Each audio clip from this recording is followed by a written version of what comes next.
Hi friends, అందరికీ నమస్కారం. మా మధురవాణి బాలగీతం ఛానల్కు స్వాగతం. ఏం చేస్తున్నారు? నేనైతే మహాభారతంలో మరికొన్ని విషయాలతో మీ ముందుకి వచ్చేసాను. అయితే పిల్లలు, మహాభారతాన్ని వినడానికి మీరు రెడీగా ఉన్నారా? మొదలు పెడదామా? విఘ్నేశ్వరుణ్ణి, మనకి వాక్కుని జ్ఞానాన్ని ప్రసాదించే సరస్వతీదేవిని శ్లోకాలతో ప్రార్థించి ఆ తర్వాత మొదలు పెడదాం. ఓం శ్రీ మహాగణాధిపతయే నమః. శుక్లాంబరధరం విష్ణుం శశివర్ణం చతుర్భుజం ప్రసన్నవదనం ధ్యాయేత్ సర్వ విఘ్నోపశాంతయే. సరస్వతీ నమస్తుభ్యం వరదే కామరూపిణీం విద్యారంభం కరిష్యామి సిద్ధిర్భవతు మే సదా. వాగర్ధావివ సంపృక్తౌ వాగర్ధ ప్రతిపత్తయే. జగతః పితరౌ వందే పార్వతీ పరమేశ్వరౌ. నారాయణం నమస్కృత్య నరం చైవ నరోత్తమం దేవీం సరస్వతీం వ్యాసం తతో జయముదీరయేత్. పిల్లలు, మనం చెప్పుకుంటుంది మహాభారతం. అయితే ఫస్ట్ వీడియోలో నేను మహాభారతం గురించి, మహాభారతాన్ని రచించింది ఎవరు, మహాభారతంలో ఎన్ని పర్వాలుంటాయి, వాటి పేర్లు, వాటి కథాక్రమం గురించి చెప్పాను. అందరూ విన్నారా? వినలేని వాళ్ళు ఎవరైనా ఉంటే ఫస్ట్ వీడియో ఒకసారి వినండి. తర్వాత ఈరోజు మహాభారతంలో ఆది పర్వం ప్రస్తావన గురించి తెలుసుకుందాం. ఇందులో చాళుక్య వంశ విభూషణుడు అయిన రాజరాజ నరేంద్రుడి గురించి, రాజరాజ నరేంద్రుని ఆస్థాన కవి నన్నయ్య భట్టారకుడు ఈయన గురించి, వీరి యొక్క సంభాషణ గురించి మన రచయితలు మహాభారత గ్రంథంలో ఏ విధంగా వర్ణించారో నేను మీకు తెలియజేస్తాను. శ్రద్ధగా వినండి. అన్ని లోకాల సంరక్షణలోనూ సమర్థులు అయినటువంటి శ్రీ సరస్వతి చతుర్ముఖులను, లక్ష్మీ నారాయణులను, పార్వతీ పరమేశ్వరులను సంస్తుతించి, వారి అనుగ్రహం వల్ల కష్టపడి శ్రమించి దినదినము అభివృద్ధి పొందుతూ ఉన్న మహారాజ్య వైభవం కలిగిన వాడు రాజరాజ నరేంద్రుడు. ఆయన ఆశ్రిత జనపోషకుడు. రాజరాజ నరేంద్రుడు తన రాజ్య ప్రజలందరినీ ఎంతో ఆదరంతో పరిపాలిస్తున్నాడు. విద్వాంసుల విద్యాశ్రమంలో ఉండినట్టు తత్వం గుర్తెరిగిన వ్యక్తి. అంటే జీవితం యొక్క అసలైన అర్థం, నిజమైన నిజాలు గుర్తించే అవగాహన తెలిసిన వ్యక్తి. సమస్తమైన వర్ణాశ్రమ ధర్మాలకు సంరక్షకుడు. ఎంతో ఉదార స్వభావంతో దానం చేసే వ్యక్తి. ఆయన తన భుజ పరాక్రమం చేత శత్రువులందరినీ ఓడించిన వీరుడు.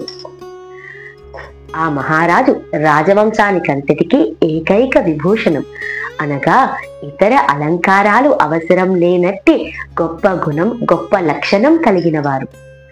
ఎన్నడూ ఎక్కడ ఓటమి ఎరుగని తన ఖడ్గం చేత శత్రువులందరినీ నిశ్శేషంగా నేలమట్టం చేసిన వ్యక్తి. విక్రమాదిత్యుని కుమారుడు. రాజరాజ నరేంద్రుడు నిర్మల ధీశాలి. గొప్పతనంలో ఆ మహేంద్రుడే అని పేరెన్నికగన్న మనిషి. కుమారస్వామి మంత్రోపాసకులు. అనేకమైన శాస్త్రాలను అధ్యయనం చేసిన వారు. చాళుక్య వంశీయులందరిలో ఉత్తముడు. రాజరాజ నరేంద్రుడు రాజమహేంద్రవరమును రాజధానిగా చేసుకుని వేంగి రాజ్యమును పరిపాలిస్తున్నాడు. ఆ రాజరాజ నరేంద్రుడి ఆస్థానంలో తన కులబ్రాహ్మణుడు. నిరంతరం జపా హోమాలను ఆచరించే నైష్ఠికుడు, శబ్దశాసనుడు, వేదవేత్త,